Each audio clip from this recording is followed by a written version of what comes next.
Halo kalian semuanya. Senang sekali saya Mariska Polii bisa hadir kembali di video kali ini. Channel saya M&M Enterprises 2020 dan kontennya adalah Planet Earth What's Going On Chit Chat with Mariska. Dan saat ini akan chit chat dengan Mariska ada dua narasumber. Yang satu dari Seattle, satunya lagi dari California. Yang dari Seattle, selamat malam. Yvonne Lengkong, apa kabar Yvonne? Kabar baik, selamat malam. Dan yang dari California ada Bapak Heri Korompis. Selamat malam juga kan Pak di California ini ya? Benar, selamat malam, selamat sore sama saja karena sini masih siang ya, walaupun sudah jam 7, apalagi di Seattle itu walaupun jam 9 masih terang. Terang ya. Biasanya ya. Selamat malam, selamat sore sama saja. Mungkin mau say hi untuk viewer di Indonesia, di Manado, di mana mungkin saudara-saudara mau say hi. Pakai bahasa Manado kata kalau Somu masih ingat? Lupa ini. Yo, ingat terus itu. Ya, jadi selamat pagi di sana ya. Ya, pagi. Selamat pagi dengan semua mereka semuanya orang yang melihat akan YouTube video ini atau siaran ini. Ini Heri Korompis dari Los Angeles area. Los area. Ya, Los Angeles area, tapi lebih dekat ke daerah Riverside, ya. Jadi selamat sore di sini, selamat pagi di Indonesia, selamat bertemu dengan media ini. Oke, Yvonne mungkin ada satu patah kata mungkin mau say hi, saudara-saudara, viewer. So pakai merah ini, merah merona ini. Selamat pagi buat saudara-saudara di Manado. Saya Yvonne dari Seattle, Washington. Selamat baku dapa di program YouTube, program Eka. Jangan lupa subscribe ya yang baru dan yang sudah subscribe tonton aja. Dan kita akan mulai chit chat kita. Yang pertama dari ladies first ya Om ya. Of course, ya, betul lebih bagus. Ini kalau boleh cerita Yvonne perjalanan sampai bisa membangun karir yang luar biasa tuh sebenarnya di Washington ya, dari nol kata Yvonne cerita sempat kemarin dan akhirnya bisa punya agency sendiri di Washington. Itu bagaimana kalau bisa cerita suka duka? Oke. Banyak sekali suka duka. Pertama-tama orang nggak bisa menyerah. Pertama mau coba-coba dulu. Coba-coba dulu kerja yang orang nggak pernah kerja di Indonesia, jaga-jaga oma. Terus coba-coba, akhirnya by the law, orang mesti ada 2 klien, orang mesti ada license kalau di sini, by the law. Jadi otomatis harus. Jadi kita coba pergi di Olympia, ambil license, terus dari situ dari mulut ke mulut akhirnya kita bisa punya agensi sendiri. Puji Tuhan kita bantu saudara-saudara yang dari Manado, orang bikin small group, provide care buat orang-orang tua yang ada di Seattle. Oke, itu mulia sekali Yvonne karena kan susah itu butuh apa ya? Kesabaran yang sangat kuat ya, patient. Ya, ini tidak semua orang bisa. Kalau Pak Heri sendiri gimana nih? Perjalanan karir dari Manado sampai udah mau 30 tahun kalau nggak salah Pak Heri bilang kemarin. Waduh, lama sekali Pak Heri. Mungkin lupa bahasa Indonesia. Masih ingat bahasa Languan lah boleh. Bisa cawana tarepe sama Yvonne nggak bisa bahasa Languan. Ya, Yvonne bahasa Tunisia dia. But anyway, jadi kita keluar dari Langoan itu tahun 75 dan bersekolah, main bola dulu, baru bersekolah di Unai Bandung. Tamat tahun 80, sesudah tamat ya langsung ke sini lah ya. Dan di sini memang langsung terjun di healthcare industry. Jadi ya bekerja di rumah sakit. Mulai dari tahun 80 ke health insurance company, balik ke healthcare industry untuk medical groups, ambulatory surgical centers, dan kembali ke rumah sakit. Jadi ya selama 40 tahun memang hanya berkarya di healthcare industry, mostly dari medical groups, clinics, hospitals, ambulatory surgical centers. Ya, itulah selama Apa yang ini. Jadi tidak pernah bekerja di Indonesia. oh my God. Apa yang Bapak rasakan ketika terutama sejak pandemic ini outbreak ya Pak Heri ya, apa yang Bapak rasakan ketika bekerja di hospital dengan situasi yang seperti ini? Ya, memang kalau di Amerika sekarang memang secara patient yang datang ke rumah sakit itu COVID patient banyak, tapi juga menyebabkan banyak patient yang seharusnya sakit tapi mereka takut ke rumah sakit, jadi mereka tidak datang. Jadi kebanyakan di rumah sakit yang berada di Amerika ini, mereka punya okupansi atau mereka punya sensus. Banyaknya orang datang itu kira-kira 50-60% ya. Memang kalau COVID patient itu paling banyak itu biasanya di ICU, yang intensive care, atau di telemetri atau di observasi unit ya. Itu yang paling banyak mereka. Jadi ya memang kebanyakan rumah sakit itu struggle dari segi financial ya. Walaupun ada bantuan dari pemerintah, tapi secara sensus mereka lebih sedikit karena banyak orang takut untuk datang ke rumah sakit. Jadi itu menyebabkan banyak yang akhirnya mereka ke rumah sakit, mereka sudah terlambat ya.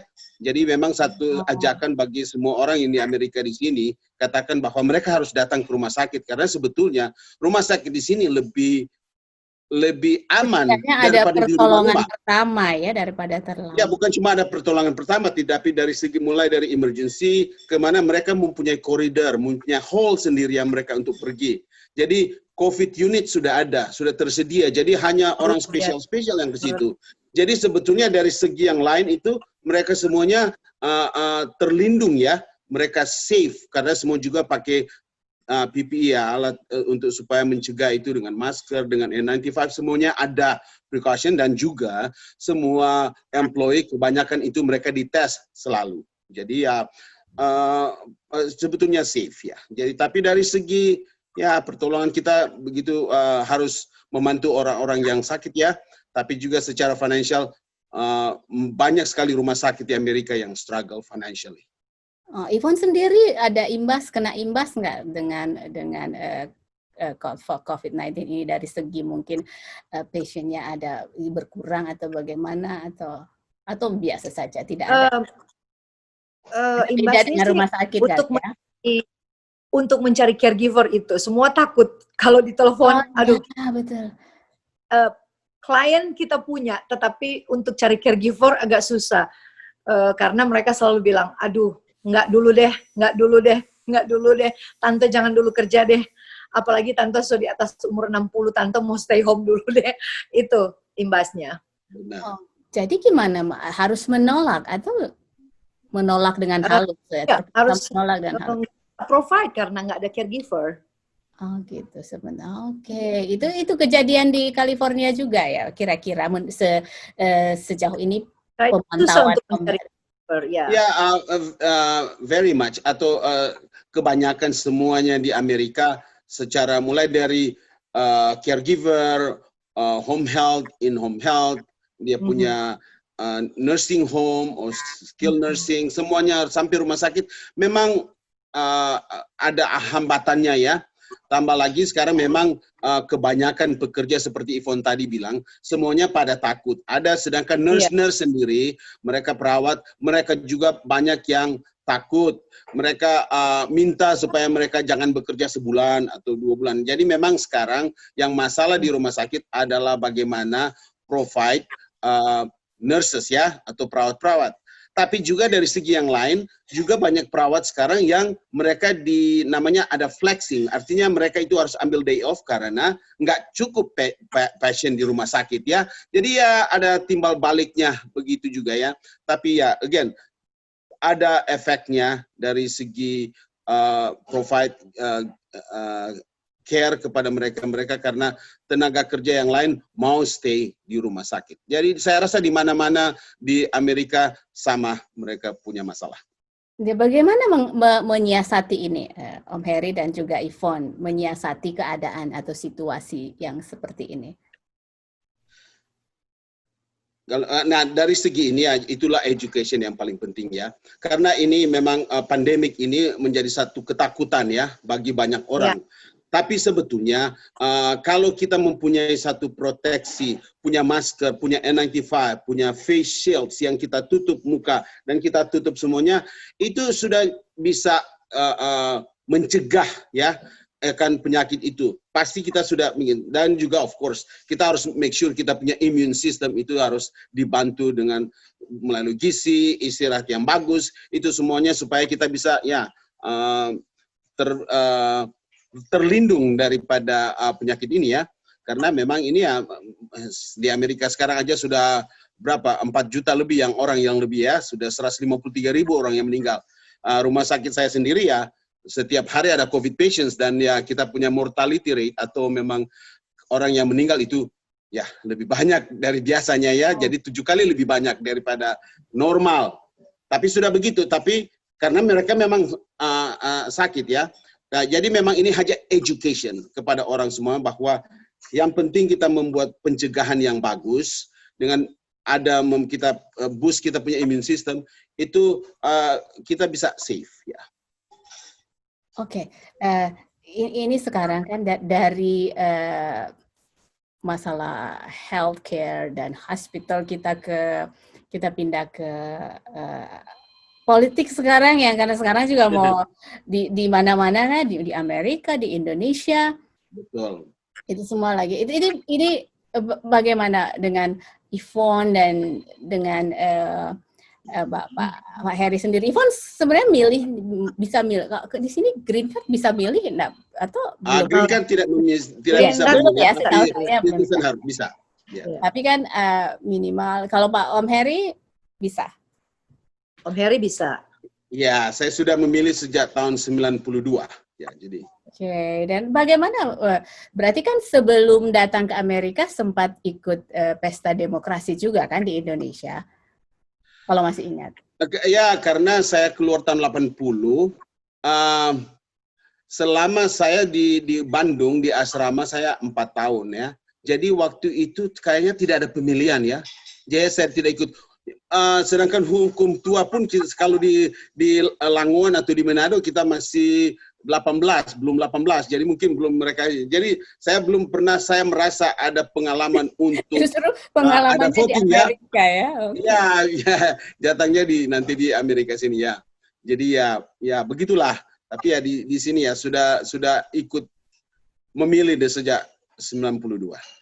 Tetapi kan Om Heri ya, tapi kan Om Heri mensupport kegiatan-kegiatan ya untuk pemilihan presiden kemarin-kemarin di California. Oh, ya. Di Seattle. Kalau di mana di California, di Washington, karena memang saya ada berdomisili paling banyak di California lah. Di California sekarang sudah 40 tahun, jadi 31 tahun California, 9 tahun di Washington. Tapi semua kegiatan kampanye apapun aja, jadi saya dengan Yvonne di bidang musik juga dan cultural. Jadi kita suka bantu ya, walaupun hanya dengan kolintang atau dengan angklung atau dengan ya tarian sedikit-sedikit walaupun maengket ini, tapi ya kita coba-cobalah untuk melestarikan kita punya kebudayaan Indonesia di Amerika.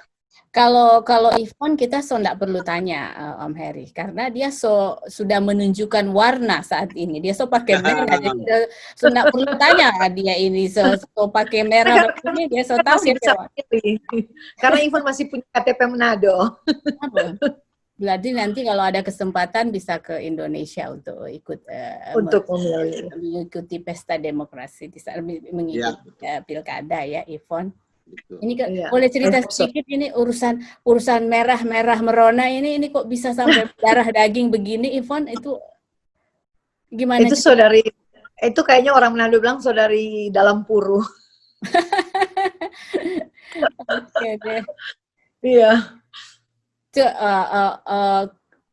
Yang Yvonne dan Om Heri kalau boleh tahu itu kegiatan untuk menunjang program-program dari Kawanua di sini itu apa itu biasanya itu kalau Meheri dan Yvonne misalnya ikut 17-an atau ada acara apa itu? Ya, kalau kita ya dengan Yvonne itu selama saya di sana selalu jadi itu ada kegiatan Kawanua ya. Kawanua selalu ada acara saja ya. Acara sini sana sudah pasti Natal itu ada dan juga Hari Kemerdekaan. Itu selalu ada pertemuan, tapi juga ada pertemuan-pertemuan lain ya. Jadi kita selalu involved dengan Kawanua punya acara-acara. Bukan cuma Kawanua juga kita ada acara-acara dengan grup-grup lain seperti grup Muslim ya. Mereka ada dua, ada Swindo, ada Cerdas. Itu mereka untuk fundraising untuk orang-orang yang tidak mampu. Mereka semuanya orang-orang Muslim ya. Dan juga ada Sister Surabaya, ada kota-kota yang. Jadi setiap mereka ada acara ya kita begitulah ya. Karena Yvonne salah satu penyanyi di sana. Jadi ya penyanyi terkenal. Jadi kita harus panggil dia karena kita cuma tahu bisa main kolintang tapi nggak bisa menyanyi. Boleh tahu Om Heri, Yvonne kalau diajak nyanyi bayarnya berapa tuh? Dia seharusnya dibayar, tapi kalau dengan saya dia baik sekali, nggak perlu dibayar. Ya? Malah kita bikin acara di California, panggil dia pun datang dari Washington ya dengan biaya sendiri. Jadi ya saya bersyukur karena sejak pertengahan 2016 saya berada di California sini. Jadi dia suka datang juga untuk membantu kita dan Yvonne memang orang yang selalu membantu semua kegiatan Kawanua, kegiatan Indonesia dan dia salah satu orang yang bersosialisasi bagus dan juga pengorbanannya banyak. Om Heri puji-puji ini. Karena Om Heri juga memang kita pasangan kan, karena Om Heri salah satu orang yang mau berkorban, financial, tenaga, waktu, kumpul orang-orang, kasih makan orang-orang. Om Heri juga bawa orang-orang dari California datang di Seattle, itu kan biaya banyak kan. Terus Om Heri juga punya sound system yang lengkap. Kadang orang bikin acara, Om Heri pinjam sound system gratis, begitu. Ada acara di gereja, kita pinjam Om Heri performance, gitu. Oke, kita boleh tanya tentang waktu awal-awal ke Amerika itu. Boleh enggak berbagi cerita yang lucu-lucu, yang karena baru pertama kali, adalah kan pasti salah malo-malo atau ada hal-hal yang kalau ingat dan aduh waktu pertama kali ini lucu sekali begini. Ada enggak dari antara Om Heri atau Yvonne dulu deh? Ya, yang lucu awal-awal dan aduh mau bilang apa kan, aduh mau bagaimana kan, aduh gimana ya, ayo bastir salah mungkin. Dua contoh yang paling lucu waktu mau masuk kerja di buffet, orang interview, orang Prancis yang interview. Kong orang Cina sampai bahasa Inggris kan beda toh, jadi pas dia interview dia bilang, oh ngana ndak pas. Ngana failed karena ngana ndak bisa bahasa Inggris, jadi failed. Tapi begitu kerja, dia bilang, oh kita mau pilih Pak dia karena dia paling bagus kerja. Gitu.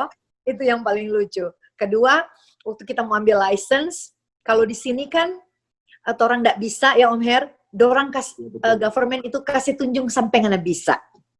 Ya. Yang ndak tahu, dorang kasih tunjuk sampai ndak tahu. Jadi kita cuma taruh pergi di kantor pemerintah itu yang mintau apa-apa bagaimana kalau mau ambil bisnis.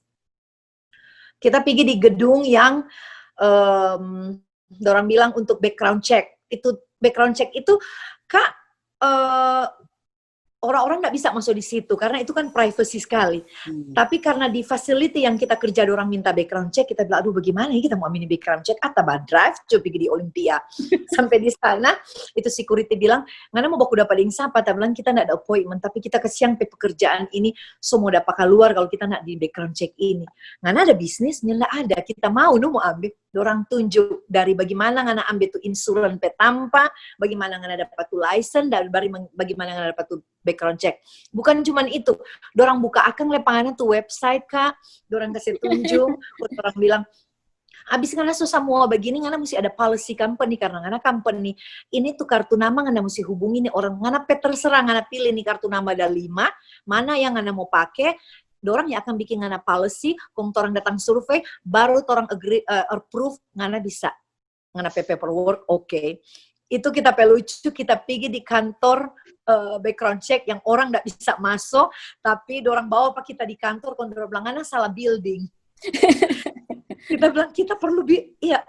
Oke, kalau ngana daripada ngana lulus ngana pejob, kenapa kita tunjuk pangana dari ini ke ini ke ini ke ini. Itu tahun 2014. Itu tahun keberapa Ivon di Amerika?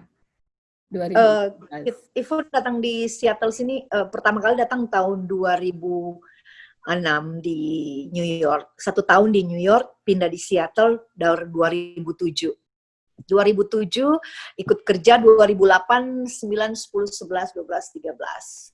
5 tahun kerja dengan orang, baru punya bisnis sendiri. Kalau Om Heri gimana? Sukses Ivon ya? Penuh perjuangan, tapi ya itulah hasil dari ya memang Ivon orangnya gigi orangnya. Bagus. Ya. Kalau Om Heri gimana tuh awal-awal, ada nggak nih yang lucu karena Om Heri bilang langsung terbang ke Amerika waktu itu? Ya, ya memang sampai di sini langsung kerja ya, kerjanya sebagai accounting clerk ya pertama. Jadi ya memang walaupun ya di sekolah ada belajar bahasa Inggris. Ada sedikit, masih ada hubungan sedikit dengan pendidikan di Indonesia kan? Ya, karena saya ada ambil accounting ya, accounting di sana. Jadi I have bachelor in accounting. Jadi that's okay lah. Cuma pas datang ke sini kerja di business office, mereka langsung bicaranya cepat. Dan saya karena saya clerk, jadi saya harus ambil file-filenya. English machine gun. Iya, jadi mereka bilang, Heri, Anda harus ambil ini. Can you get that number? Kita kan mesti terjemahkan ke Indonesia dulu, baru Inggris, karena pemikirannya masih begitu, cepat sekali. Tapi saya nggak mau bilang iya bisa, jadi mereka telepon saya ada namanya filing room. Setelah mereka telepon, jadi saya lari ke atas ke business office, minta sama mereka supaya tulis. Jadi itulah begitu ya untuk pertama-pertama karena kan kita masih baru datang ya. Ya jadi ya puji Tuhan di situ saya bekerja di salah satu rumah sakit. Di situ selama 21 tahun saya datang ya dari clerk, dan puji Tuhan saya bisa jadi director of business office. Ya. Jadi Tuhanlah ada bantu dia itu semuanya, dan mulai dari situ ya kita pindah ke rumah sakit lain, pergi ke insurance company. Jadi ya berkat Tuhan lah itu. Tapi ya itu semuanya dengan struggle ya, karena kita bukan ya English is our second language ya.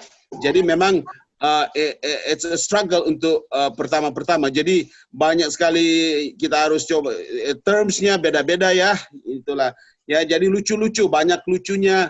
Banyak mereka orang tidak mengerti, tapi ya dengan berkat Tuhan kita berusaha sehingga ya Tuhan bisa pimpin kehidupan kita. Kira-kira begitulah. Ya, untuk hal-hal yang menyangkut orang bilang di sini kan lagi susah untuk kemana-mana, nggak bisa. Ada nggak cara sendiri untuk mengatasi kebosanan atau nggak bisa jalan-jalan? Kan si orang Amerika bilang, kita sering dengar di radio, orang bilang, my COVID vacation. COVID vacation. Ya, betul. Ya, kebetulan saya setelah datang di sini tahun 80, memang saya datang dengan kolintang, bawa kolintang. Jadi kolintang cuma bawa notes. Mengatasi kejenuhan main kolintang. Kejenuhan, ya. Jadi pas kolintang datang ke sini, saya bikin dia punya kasnya. Jadi saya sudah pas datang pun, saya coba bikin grup. Jadi walaupun Natal tahun 80, kita sudah perform untuk Natal orang-orang Indonesia. Jadi dari situ kita sudah kemana-mana ya.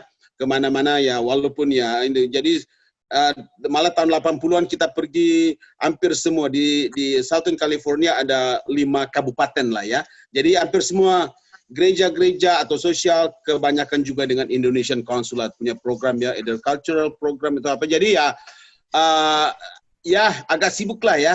Ya dari segi ada gereja-gereja, karena kita pergi gereja tahun 80 cuma ada 4 gereja Indonesia. Sekarang sudah ada 110 gereja Indonesia di Amerika Selatan sini. Jadi memang selalu sibuk ya. Jadi ya kejenuhan itu ya mungkin karena terlalu sibuk dengan kemana-mana kerjaan, dan harus pergi perform kemana-mana dengan kolintang angklung waktu itu. Jadi ya cukup ya ya ada kadang-kadang bosan tapi memang agak sibuk juga ya gitulah ya kira-kira ya kehidupan di sini Tetapi Amerika. bukan cuma itu Om Heri, tapi kan yang paling sulit Om Heri punya alat semua untuk mengumpulkan orang kalau mau main angklung kan itu Kak mesti lebih dari 10 orang. Ya, Itu yang sulit kalau menurut kita Benar. sih Om Heri. dapat dari mana saja Om itu yang community yang di gereja tuh. Nah itu, jadi waktu saya datang itu biasa hanya teman-temannya dulu dan orang-orang dari gereja. Memang karena situasi di Amerika semua ada sekolah, ada bekerja atau orang pindah-pindah state karena semuanya mau mencari nafkah ya. Jadi memang bisa dapat 5, 6, 7 orang. Kemudian tahun depan harus ada orang baru lagi. Ya bisa begitu. Jadi ya, walaupun mungkin 1, 2, 3 tetap, tapi yang lain itu selalu harus ada namanya rekrutmen selalu ya. Sudah begitulah. Apalagi kalau ada acara ya terpaksa harus rekrut orang, harus train, teach lagi orang-orang ya. Begitulah keadaannya di sini. Memang agak ya sudah begitulah. Kita kan bukan profesional, hanya untuk mengisi waktu luang saja. Tapi kita punya usul Om Heri. Bagaimana kalau kita bikin virtual? Angklung virtual gitu. Ya, that would be okay. Virtual, jadi dari sini mainin bisa. Ya, bisa. Ada saya suka ada gereja-gereja, jadi kita sekarang kan ya pakai Zoom ya, atau kita kirim videonya aja untuk bikin, 1 or 2 songs untuk mereka. Jadi that's what we are doing now ya. Kalau begitu ya sekarang. Apalagi sudah harus virtual ya. Kalau Yvonne mengatasi kejenuhan apa? Salon mungkin? Karena nggak ada jenuh karena kerja sekarang kan Kak ada pasien terus, ada klien kemana-mana. Lebih banyak stay di rumah klien. Biasanya kan di weekend suka ada relaxnya, misalkan hari Sabtu, itu kemana kan biasanya itu sekarang kan jadi semua jadi sama kan jadi mana Sabtu mana Senin jadi itu kan karena lebih banyak stay. Justru dengan keadaan begini banyak yang kita bikin di rumah lebih banyak apa yang orang nggak bisa bikin di rumah. Ada hikmahnya juga ya, ada positifnya juga jadi lebih mencintai rumah lebih betah di rumah. Oke, ada itu nggak progres ke depan, ada acara apa untuk Pak Heri di California nanti kalau misalkan? Ya, sekarang ini semuanya on hold ya, karena ada sebetulnya banyak ada konser-konser yang harus dibikin baik dari gereja, baik dari community, baik dari Indonesian Consulate. Belum lama ada bikin diaspora, seharusnya harus bikin acara lagi, tapi semuanya itu tertunda ya karena ini COVID ini ya. Walaupun juga gereja-gereja kita suka ada rencana untuk kita baru tahun lalu ada pergi ke Washington State, jadi kita bawa 60 orang dari sini, jadi bikin angklung dan kolintang dengan alat-alat lain, jadi bikin konser di sana.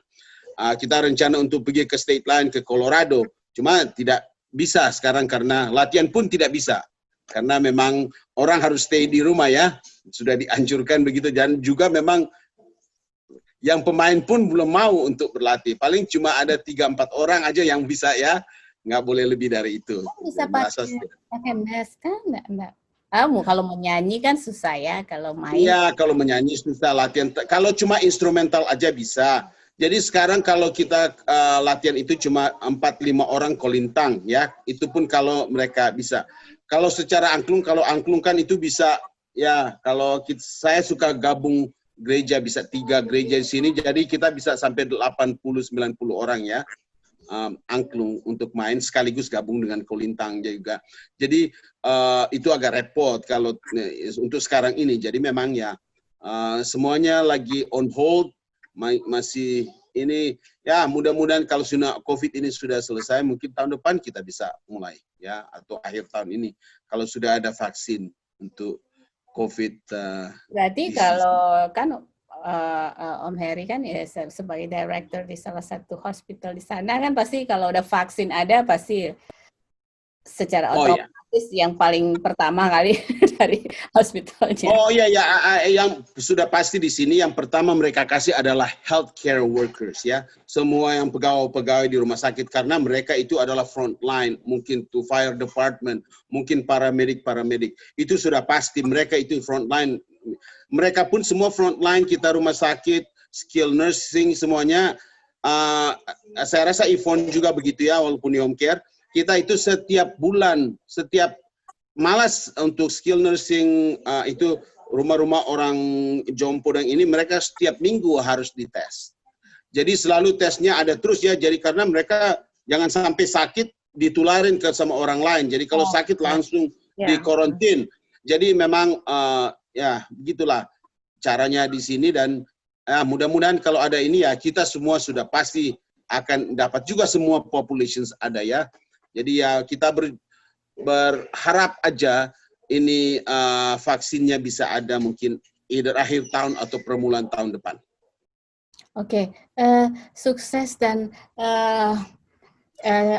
tetap semangat Om Heri dan Yvonne ya. Terima kasih sudah meluangkan waktu di channel ini. Masih kecil Om, masih baru mulai.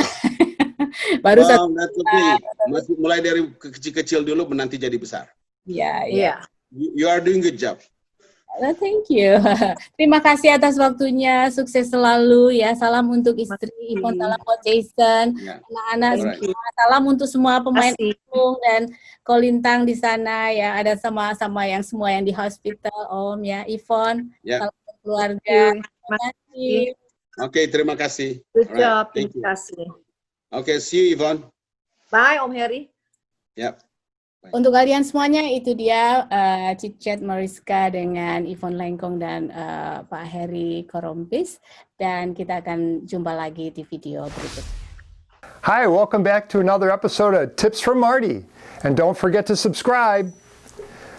We talked previously about when we have some of the wastes that we face every day. One of them is a defect, and we use the example of going through a drive-through and you order your food and they give you your food and you get it in the car, you give them the money or whatever, and then next thing you know, what do? You pull up and then you check to make sure you got the right food.